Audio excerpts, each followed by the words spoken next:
Here we have a genuine planetary emergency.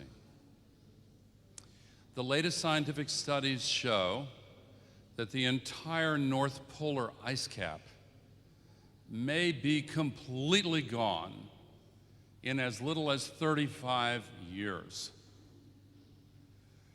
Were that to occur, if we allow that to occur, the consequences would be so far-reaching as to completely shatter the categories of understanding that we now are equipped with. We have emerged within a specific ecological envelope. The molecules in our body occur in almost exactly the same percentages as the same elements occur in the crust of the earth. The salt in our blood is not that very different as the percentage of salt in the seawater. We are of the earth. The web of life is of us.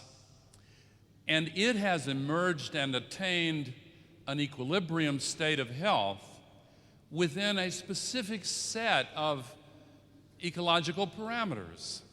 And we are now in the midst of completely changing all of that, not out of design, but out of carelessness. And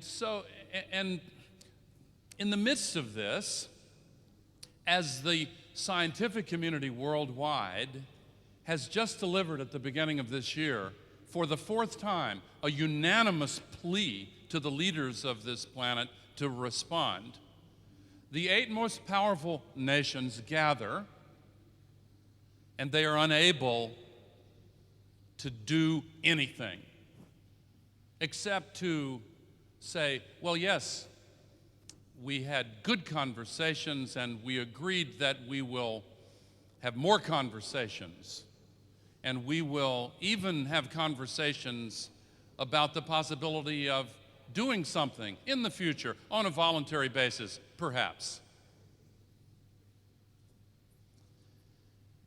There are children here. We owe it to them. We owe it to ourselves, but we owe it to them to be adults, to be responsible, to have some concern about what is going to unfold on this planet. A scientist friend of mine put it in a very awkward way, and forgive this expression, but he said to me, Al, what is really being tested now is whether or not the combination of an opposable thumb and a neocortex is a viable combination on this planet.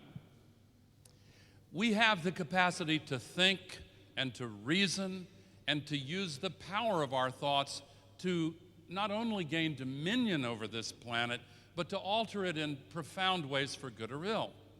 And we have the tools now to do that in very powerful ways. For what? For short-term gratification of low and unworthy objectives at the expense of the future for all generations to follow us? Is that who we are? Are we so blind? Are we so greedy? Are we so selfish? Are we so distracted? And some would say, yes, we are. And we are, but we are also more than that. Because as human beings, we have not only those low possibilities, we have the highest possibilities. And now is the moment when the generation of human beings alive on this planet must find a way to reach for those highest possibilities. I was in Greece yesterday, and you know the often told story of Thermopylae.